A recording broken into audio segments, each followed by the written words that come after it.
Bonjour et bienvenue dans Relire, le moment où je prends un livre dans ma bibliothèque et où je le relis. Stéphane Mallarmé. Les poésies que je relis depuis déjà pas mal de temps. On se rapproche de la fin avec plusieurs sonnets qui se suivent dans ce recueil. Plusieurs sonnets parmi peut-être les plus connus de Mallarmé. La semaine passée, c'était le Vierge, le Vivace et le Bel aujourd'hui. La semaine prochaine, ce sera un sonnet aux rimes tout à fait particulières, lui aussi très connu. Et tous les deux, je les avais beaucoup annotés, ces deux sonnets-là. Par contre, celui qui se trouve entre deux, je ne l'avais pas du tout annoté. Même si c'est un sonnet qui mériterait une annotation. Alors je vais faire cette annotation de manière un peu improvisée.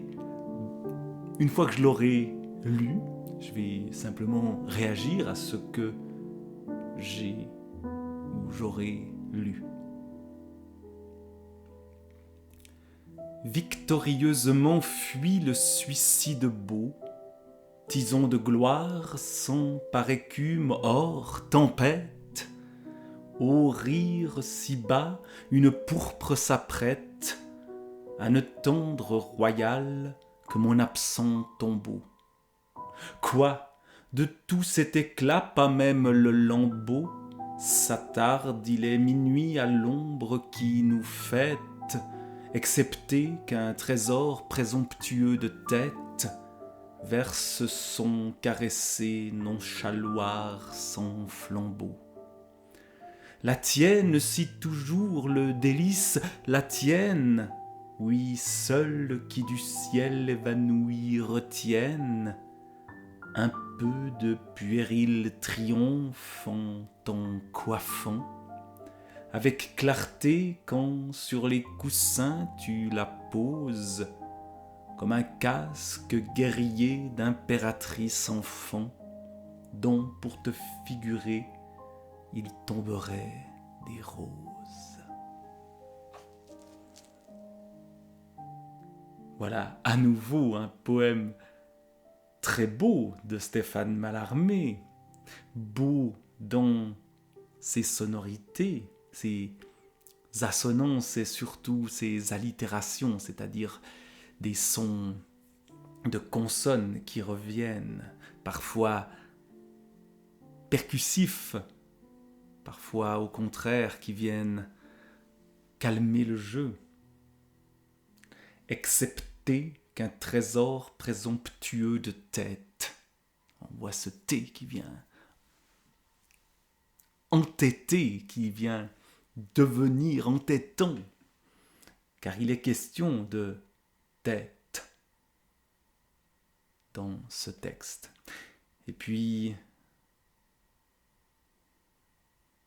il y a évidemment ce départ, ce début, ce premier vers, avec cet oxymore, le suicide beau. Mais fuis, il n'est pas question de se suicider. Il est fui victorieusement.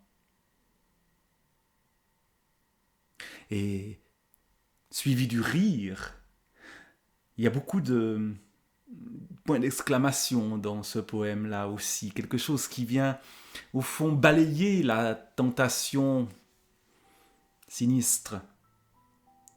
Tison de gloire, sang par écume, or, tempête, tempête, point d'exclamation.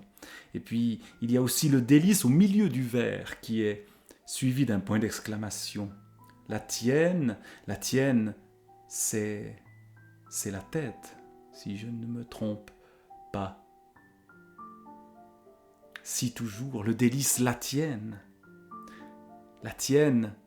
est-ce que c'est à toi ou est-ce que c'est le verbe tenir quelque chose? Tiens, ta tête tient. Avec clarté quand sur les coussins tu la poses. De qui parle-t-il ? verse son caressé nonchaloir sans flambeau. Ce mot nonchaloir, c'est un mot qu'on n'entend plus, je crois. Mais c'est un mot qui, j'allais dire, n'existe que dans cette poésie-là, nonchaloir.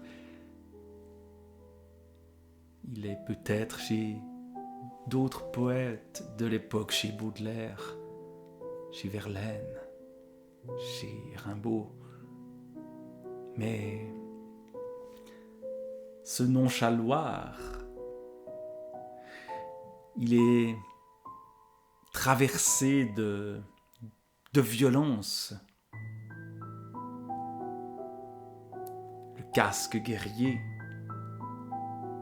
Mais il y a des roses aussi. Des roses qui, elles, occupent toute l'histoire de la poésie. Pas seulement cette poésie du nonchaloir qui se retrouve chez Mallarmé. Voilà, c'était des remarques un peu désordonnées, un peu sorties, j'allais dire, de nulle part peut-être, ou sorties d'impressions. Et évidemment, ce poème-là, comme beaucoup de poèmes de Mallarmé, c'est de l'impressionnisme à quelque part. Et donc, j'en reste à des impressions et je referme le recueil. Je le rouvrirai bientôt avec ses purs ongles très hauts dédiant leur onyx. Mais pour l'instant, au revoir et à bientôt.